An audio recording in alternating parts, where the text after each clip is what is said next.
Hello everybody, so welcome to my review of One Piece chapter 1006, and this is pretty much the portion of the arc in Onigashima where the focus of the fights are off the Straw Hats and onto the Alliance, pretty much.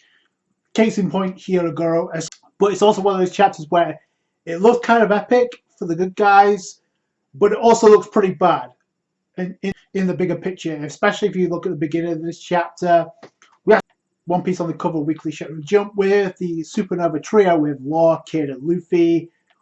We got the color page for the cover of Volume 98, which is going to be, which has the Tubby Robo on it, has the Calamities on it, has Kaido on it, and I think this is going to be interesting because I feel like there's definitely going to be a new opening by the time we get to Onigashima in the anime. Once the flashback's over with, and once we get into the good stuff in Onigashima, that's where I think we'll get a new opening. We have to because of the Toby Rover. Because I don't, especially with what they did recently, where they had to alter some of the Straw Hats certain outfits to match what it looks like in the manga.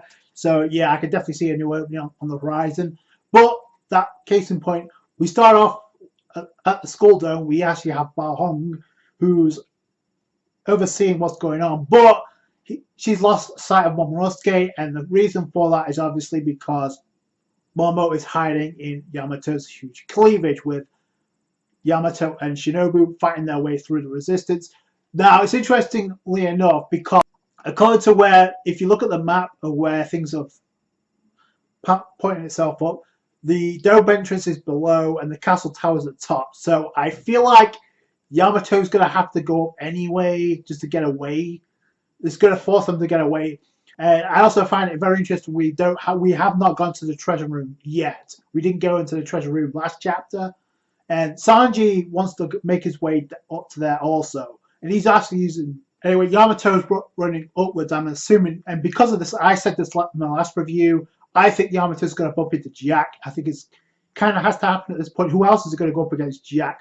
Because that could be a pretty good fight. The Minks can't fight Jack because they're KO'd right now. Even if they could get back up, I doubt they'll be in any shape to fight, especially with the weather that's changed. They can't go into the Sulon forms anymore, so that was confirmed.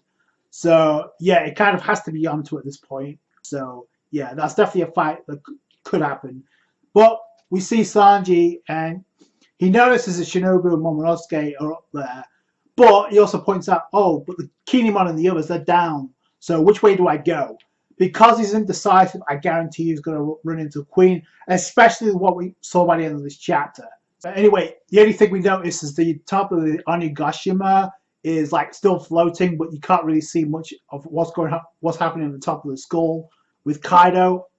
But we do see Perospero, and it looks like he's already off screen both Wanda and Kara, which is kind of disappointing. But it's because of these, because of the full moon is covered up, so they can't use the Sulon form. Anyway, but if you notice, Perospero's kind of messed up as well, like in his face. So he lost a bit because the weather was in change. Now I feel like this can't be the end, even though Kara's down and it looked pretty bad. Because number one, we saw a flashback to where she's thinking about Pedro, and you must keep moving forward. I feel like that this is gonna have to lead to something else. Like Kara's gonna have to get maybe another power up.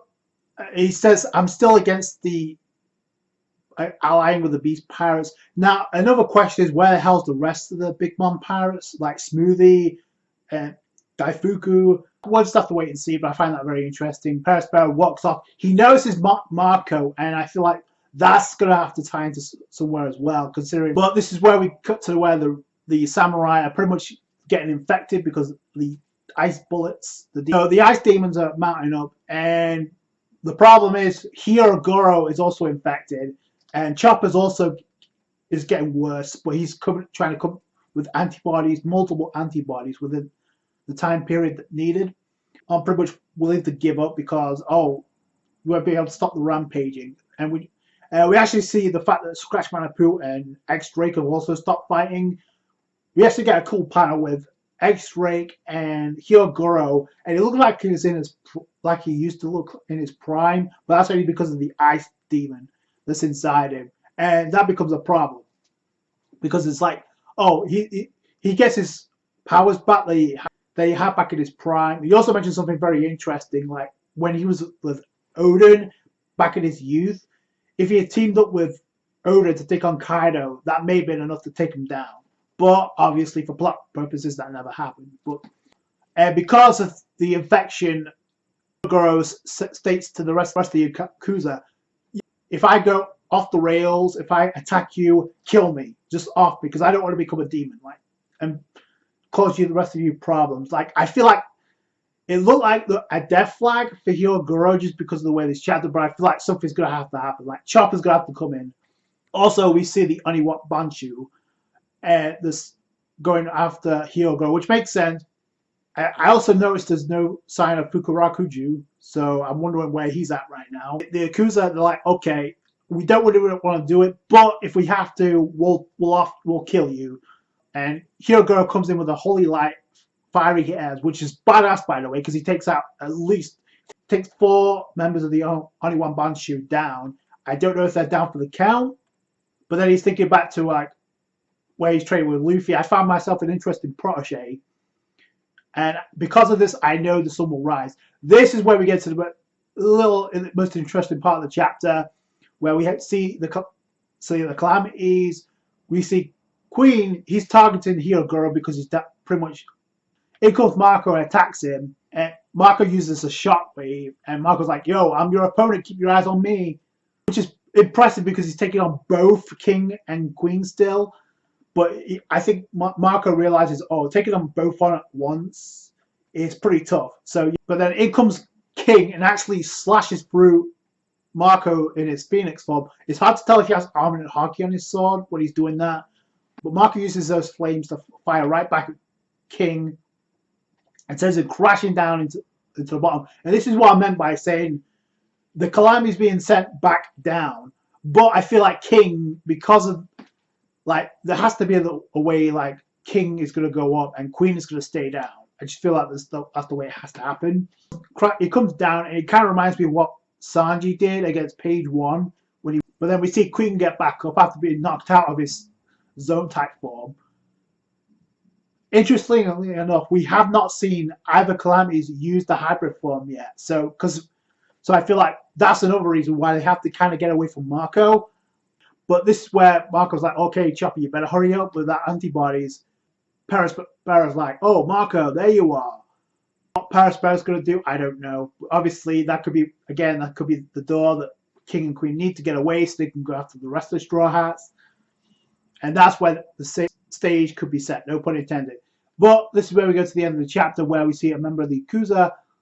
He's about to behead or let's take down Hyogoro. Like, oh, no longer have any regrets. But Chopper's got to get antibody ready within the next chapter, or we're actually going to get a pretty big loss at the end. First, pretty much major death, and it's only major because he's the one that trained Luffy and Wano. We'll just have to wait and see what happens. But I feel like that's very interesting that it focuses pretty much off the Straw Hats and off the Alliance. This is usually the portion of the arc where that happens. So I don't know if there's going to be another acting Wano, unless Wano at 3 ends with the Alliance getting bodied. And this is pretty much the way it has to go, where it looks pretty bad. Like we saw with Carrot, looking like she's pretty much out of it, so they have to be pushed. The same, I don't know how many times this has to be stated. The same has to be done with the Straw Hats as well. They need to be pushed. So hopefully that's what happens. What I hope doesn't happen is fights like with Robin and Black Mario do not get skipped over, because I feel like there's so unfinished business there with Carrot and Perospero, especially with the flashback. If this doesn't lead to like Carrot taking down Perospero, then what the hell was this? What was the point of building all this up for it? Unless something happens with the full moon, then I feel then she has to kind of get another different power, which I'm all for. Right now, it doesn't look good for the Alliance, especially for Hyogoro. We'll have to wait and see. I don't think he's dying just yet. But then again, we don't know what's really going to happen with the Scabbards, so they could play a role as well. And we also haven't seen the silhouette, even though I kind of think it's obvious who that is. But let me know what you guys think down below. That's going to do it for today, guys. Thank you so much for watching. Like the review if you did. Hit that thumbs up. I appreciate that. Subscribe to the channel for more One Piece. Catch you guys later. Thanks, guys. Bye.